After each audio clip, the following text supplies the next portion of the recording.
Good morning मेरे प्यारे दोस्तों, कैसे हैं? उम्मीद करते हैं आप बहुत अच्छे होंगे। सभी को नमस्ते, सभी को जय राम राम, है ना सभी लोगों। तो आज हम देखते हैं ब्लड। ठीक है, ये ब्लड क्या होता है, इसकी उत्पत्ति कहाँ से हुई है, इसका हम एकदम बारीक बारीक से इसको समझेंगे। सो प्लीज़ लास्ट तक बने रहिएगा।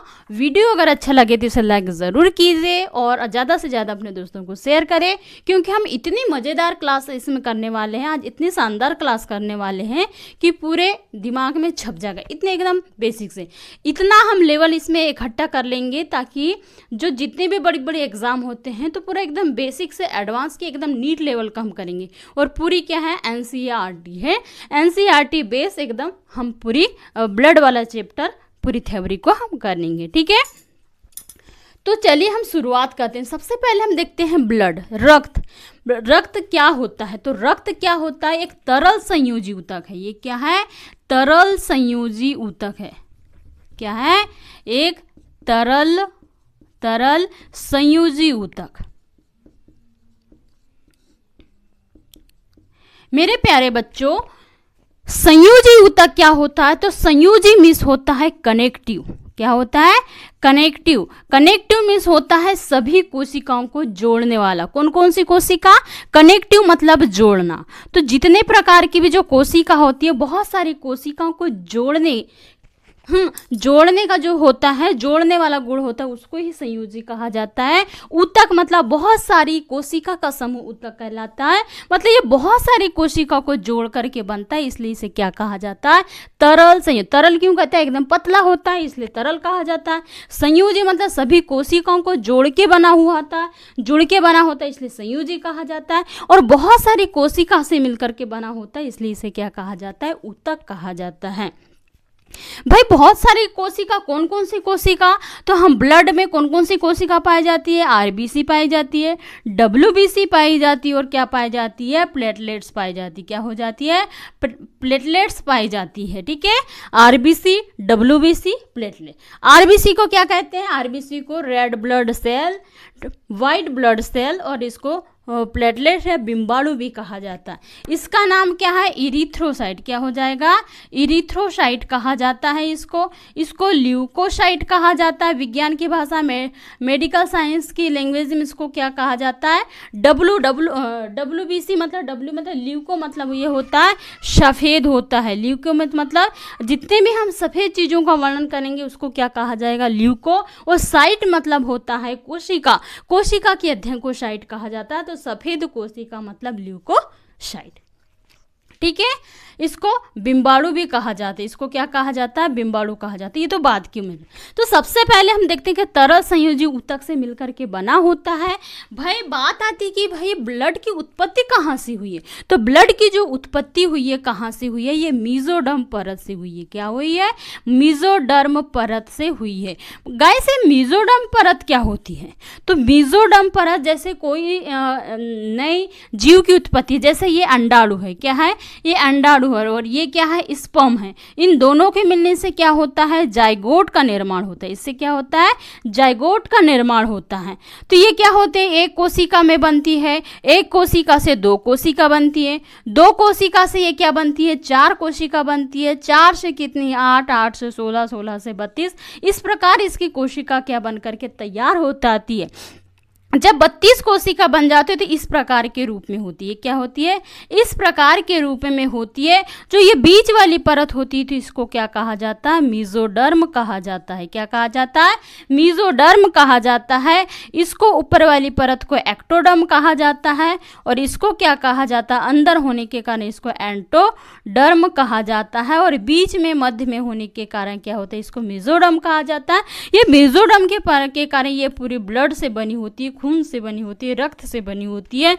ये जो बच्चा होता है तो ये बच्चा किससे? पूरा खून से सींचा जाता है, पूरे माँ के खून से बना होता है। ठीक है, ये खुद का ब्लड होता है इसमें माँ का डायरेक्ट नहीं आता, माँ का धीरे धीरे आता है, लेकिन इसमें क्या होता है? ये क्या होता है? ये ये खुद का ब्लड होता है, इससे बच्चा इससे बनता है। ठीक है, उसके बाद हम देखते हैं कि हमारे शरीर में कितना लीटर खून होता है। तो मानव शरीर में कितना होता है, 5 से 6 लीटर क्या होता है, ब्लड होता है। कितना होता है, 5 से 6 लीटर क्या होता है, ब्लड, रक्त होता है। भाई इसका पीएच मान कितना होता होगा, तो इसका जो पीएच मान होता है कितना, 7.4 होता है। कितना होता है, 7.4 होता है। इतना समझ में आ गया, इतना जो हमने देखा आया समझ में।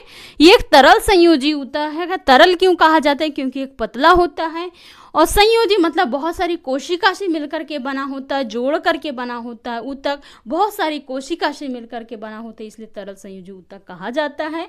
इसकी उत्पत्ति कहाँ हुई है, तो इसकी उत्पत्ति कहाँ से हुई है, तो इसकी उत्पत्ति हुई है मेसोडर्म परत से हुई है। ठीक है, कौन कौन सी कोशिका, आरबीसी, डब्ल्यूबीसी, प्लेटलेट से मिलकर के बनी होती है। इसका नाम इरिथ्रोसाइट, ल्यूकोसाइट और क्या हो जाएगा, डिम्बाणु। ठीक है, उसके बाद हम देखते हैं मेसोडर्म की उत्पत्ति कैसी हुई थी। ये हमारे शरीर में 5-6 लीटर क्या होता है, रक्त होता है, और इसका जो पीएच मान होता है कितना होता है, 7.4 होता है।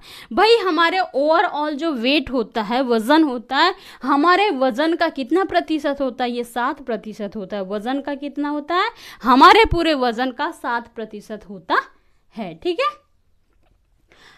उसके बाद हम देखते हैं ब्लड के बारे में। तो ब्लड जो होती है कितने प्रकार से मिलकर के होता है, तो ये जो ब्लड है, रक्त है, ये जो ब्लड है तो ये किससे मिलकर के बना होता है, तो ये किससे बना होता है, ये प्लाज्मा से बल्कि बना होता है। किससे, प्लाज्मा से। और एक कुछ क्या बताए जाते हैं, कोशिका पाई जाती, कुछ सेल पाई जाती है, तो उससे मिलकर के बना होता है। अगर हमारे पास प्लाज्मा कितने हैं, 50 से 55% है। कितने हैं, 50 से 55% है। तो यहाँ पर जो हमारी कोशिका कितनी होती है, 40 से कितनी होती है, 45% भी होती है। कितनी होती है, 40 से 45% कोशिका पाई जाती। प्लाज्मा में भी कितना होता है, तो 92% क्या होता है, इसमें पानी होता है। और जो 7% क्या होता है, तो 7% क्या होता है, प्रोटीन पाया जाता है। ठीक है, 92% पानी पाया जाएगा, तो 7% क्या पाया जाएगा, प्रोटीन। और कौन कौन से प्रोटीन पाए जाते हैं, तो इसमें प्रोटीन पाया जाता है थ्रोम्बिन, प्रोथ्रोम्बिन, फाइब्रिन, फाइब्रिनोजेन। उसके बाद आता है एल्बुमिन और फिर आता है ग्लोबुमिन। तो उनके क्या क्या काम हैं, उनके क्या क्या वर्क हैं, तो उसको हम डिटेल में आगे पढ़ेंगे। ठीक है, तो सबसे पहले हमने इतने देखा, इतना समझ में आया क्या, आई होप, उम्मीद करती हूँ आपको समझ में आ गया होगा। जो इसका पीएच मान 7.4 होता है, ये कैसा होता है, हल्का क्षारीय होता है। कैसा होता है, क्षारीय होता है। 7 से अगर कम है तो क्या हो जाएगा, अम्लीय, 7 से ज़्यादा है तो क्षारीय, और 7 है तो कितना हो जाएगा, उदासीन हमारा हो जाएगा। ठीक है, जिसकी खोज किसने की थी, पीएच पैमाने के थ्रू की गई थी, और जिसकी खोज किसने की थी, सोरेनसन ने की थी। ठीक है, उसके बाद हम देखते हैं बेटा, ठीक है, H+ सांद्रता को बढ़ाने के लिए इसका उपयोग भी किया जाता है। उसके बाद अगर देते हैं हमारे पूरे शरीर का ये 7% होता है, और हमारे शरीर में 5 से 6 लीटर रक्त भी होता है। और जो हमारे रक्त की जो श्यानता होता है, जब हमारे शरीर में ब्लड गाढ़ा होने लगता है, तो उसका मेन कारण क्या होता है, प्रोटीन होता है। तो प्रोटीन के कारण ही हमारे शरीर का रक्त कैसा होता है, गाढ़ा होने लगता है, टाइट होने लगता है। ठीक है, फिर उसको बैलेंस करने का बहुत फाइब्रिनोजेन आता है, जो उसका अलग अलग काम होता है। उसके बाद हम देखते हैं रक्त का जो निर्माण होता है, ये जो रक्त का जो निर्माण होता है भ्रूणीय अवस्था में कहाँ होता है, तो रक्त का निर्माण जो भ्रूणी एकदम भ्रूण होता है, बच्चा छोटा होता है, तो उस समय उसका निर्माण कहाँ होता है, तो प्लीहा में होता है। कहाँ होता है उसका निर्माण, प्लीहा में होता है, एस्प्लीन में होता है। ठीक है, और ये जो बड़े व्यक्ति हैं, जो पुरुष है, इनका जो निर्माण कहाँ होता है, तो रक्त का निर्माण कहाँ होता है, तो रक्त का जो निर्माण है कहाँ होता है, अस्थि मज्जा में होता है। कहाँ होता है, अस्थि मज्जा में होता है, बोन मैरो में होता है। कहाँ होता है, अस्थि मज्जा बोन मैरो में होता है। कौन सी, रेड बोन मैरो में होता है। कौन सा होता है, रेड बोन मैरो में होता है, सॉरी, रेड बोन मैरो। ठीक है, अस्थि मज्जा को क्या करें, बोन मैरो कहेंगे। ठीक है, उसके बाद हम इसको थोड़ा सा रफ कर लेते हैं और इसको देखते हैं ब्लड किन किन से मिलकर के बना होता है। तो ब्लड में क्या क्या पाया जाता है, ब्लड प्लाज्मा, तरल अवस्था, और उसके बाद में कुछ रुधिर कणिका पाई जाती है। ठीक है,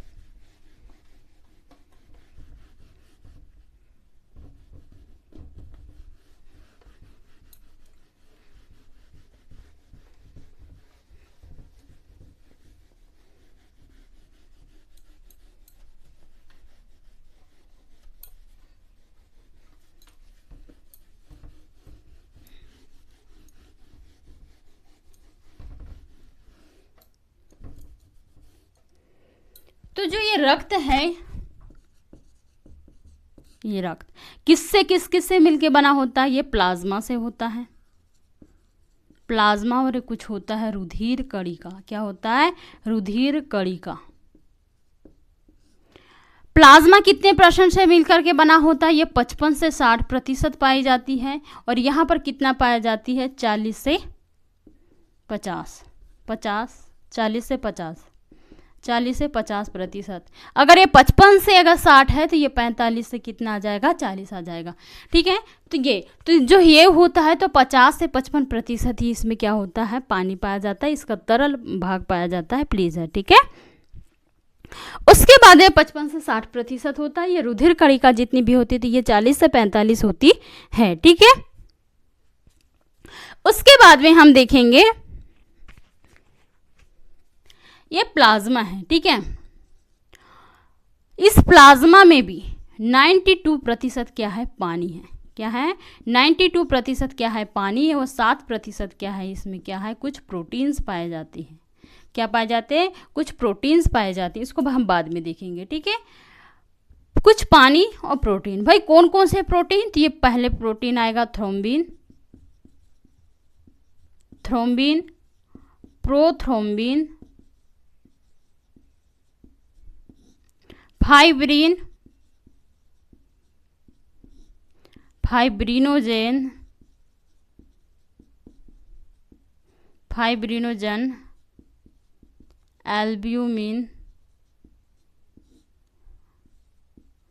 एल्ब्यूमिन और ग्लोब्यूलिन।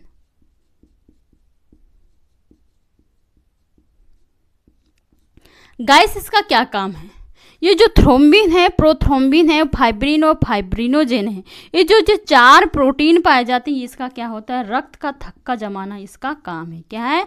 रक्त का थक्का जमाने में, रक्त का थक्का जमाने में क्या होता है? सहायक होता है। ये रक्त का थक्का जमाने में पूरा मदद करते हैं। उसके बाद में जो एल्ब्यूमिन होता है, ये एल्ब्यूमिन क्या होता है गाइस? जैसे अपने शरीर में जैसे देखा होगा आपने गर्भवती माता, गर्भवती जो लेडीज होती है, उम्मीद होती है, तो उसके शरीर में क्या होता है? जैसे 9वां महीना स्टार्ट होता है तो उसमें क्या हो जाता है? स्वेलिंग आ जाती है। पैरों में देखा होगा कि पैरों में कितनी सारी स्वेलिंग आती है। जब स्वेलिंग में ऐसा दबा करके देखते हैं तो क्या हो जाता है? गड्ढा जैसा हो जाता है। क्या हो जाता है? गड्ढा। तो ऐसा लगता है जैसे इसके शरीर में क्या है? पानी की ज़्यादा मात्रा हो गई होगी। तो क्या होता है? तो ये शरीर में पानी की मात्रा को संतुलित करने का काम करता है। किसमें? ब्लड वाले भाग में। ठीक है, ये क्या होता है? पानी की रक्त में पानी की मात्रा को संतुलित करता है, मात्रा को संतुलित करता है। क्या होता है? जब हमारा ब्लड गाढ़ा होने लगता है, जब हमारा ब्लड गाढ़ा होने लगता है तो ये क्या करता है? सभी प्रकार की कोशिका से क्या होता है? पानी खींचने का काम करता है। जब गाढ़ा होने लगा तो वहाँ की कोशिका इधर उधर की कोशिका से पानी मांग के ये क्या करता है? इसको संतुलित करने का